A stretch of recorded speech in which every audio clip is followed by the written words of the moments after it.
আসসালামু আলাইকুম।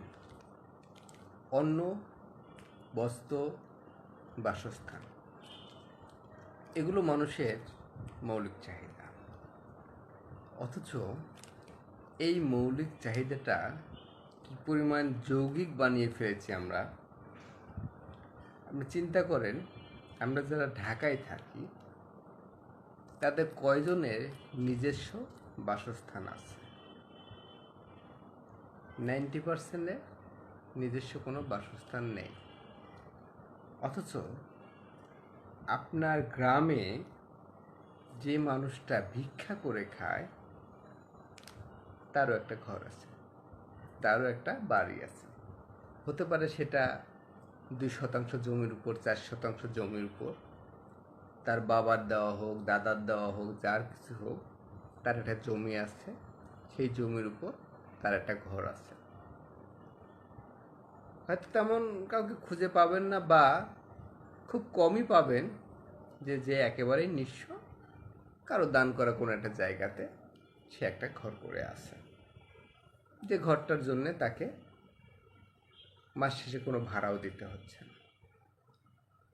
কিন্তু আমরা যারা ঢাকায় থাকি, আমাদের বেতনের প্রায় 1/3 চলে যায় শুধু বাসা ভাড়ার পিছনে। নিজের একটা বাড়ি হবে, জমি কিনে বাড়ি করা সেটা তারও দুঃস্বপ্ন। নিজের একটা ফ্ল্যাট হবে, সে বিষয়টাও যদি মধ্যবিত্তদের জন্য চিন্তা করেন, অকল্পনীয় একটা ব্যাপার। বর্তমানে 60, 70, 80 লাখ টাকার নিচে কোনো ফ্ল্যাট নেই।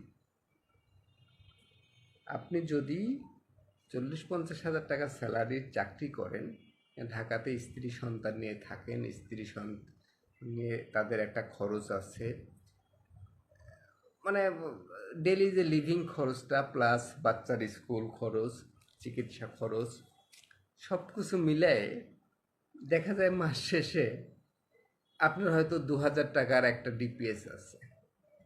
এর বেশি কোনো সেভিংস আপনার রাখা সম্ভব না। তো 2,000 টাকা সেভিংস করলে সেটা বছরে গিয়ে দাঁড়ায় 24,000 টাকা। বছরে 24,000 টাকা দাঁড়ালে কয় বছরে আপনি 70 লাখ টাকার মূল্যে একটা ফ্ল্যাটের মালিক হবে? তার মানে এই বাসস্থানটা আপনার জন্য একটা লাক্সারিয়াস পণ্যতে পরিণত হয়েছে। এটা আপনার আমার মতো মিডল ক্লাসের যারা লোক আছে তারা চিন্তাও করতে পারে না যে তার নিজের একটা ফ্ল্যাট থাকবে। এত পরিমাণ একটা অবস্থাতে এটা আমরা নিয়ে গেছি। আবার যদি আপনি অন্য দৃষ্টিকোণ থেকে ভাবেন, মোটামুটি একটা ভালো একটা বাসা ভাড়া যদি আপনি থাকেন, সে বাসা ভাড়াটাও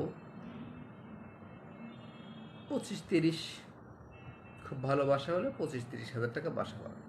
20,000 টাকার বাসা তো 20,000 টাকা, আপনি 2-3 রুম নিয়ে থাকতে গেলে 20,000 টাকার নিচে কোনো বাসা ভাড়া নেই।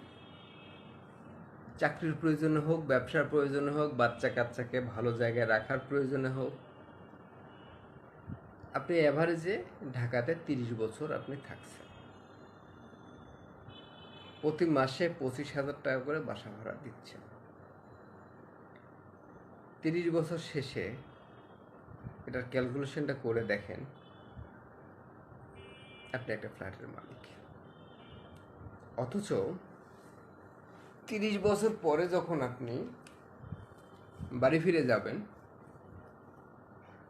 যেভাবে ওই যে বস্কা বেঁধে নিয়ে ঢাকায় আসছিলেন, আবার ওইভাবে বস্কা বেঁধে নিয়ে ঢাকা থেকে বিদায় হবেন, গ্রামে গিয়ে শেষ কয়েকটা দিন আপনি সুখে শান্তিতে কাটাতে যাচ্ছেন। অথচ আপনি একটা ফ্ল্যাটের সমপরিমাণ মূল্য শুধু বাড়িওয়ালাকে বাসা ভাড়া হিসেবে দিয়ে চলে গেলেন। এটা হচ্ছে আমাদের মৌলিক চাহিদার একটা বাসস্থানের একটা বাস্তব একটা চিত্র। এই বাসস্থানটাকে আমরা এইরকম একটা অবস্থায় নিয়ে গেছি, এই অবস্থাটা আমাদের চলছে। তো এটা তো আসলে মৌলিক চাহিদার মধ্যে নেই। হয় বাসা ভাড়াটা কমাতে হবে, একটা নিয়ম করে। তো এখন যারা নিজে বাড়ি মালিক আছেন, আমার ভিডিওটা দেখেই তো তারা চেতে উঠবেন যে বেটা তুমি জানো একটা বাড়ি করতে গিয়ে আমার কত টাকা খরচ হয়েছে। তো আমি তাদের কথা দেখে যাচ্ছি না, কিন্তু এই মৌলিক চাহিদাটাকে মৌলিকের মধ্যে নিয়ে আসেন, এটা হচ্ছে আমার মূল বক্তব্য। ধন্যবাদ।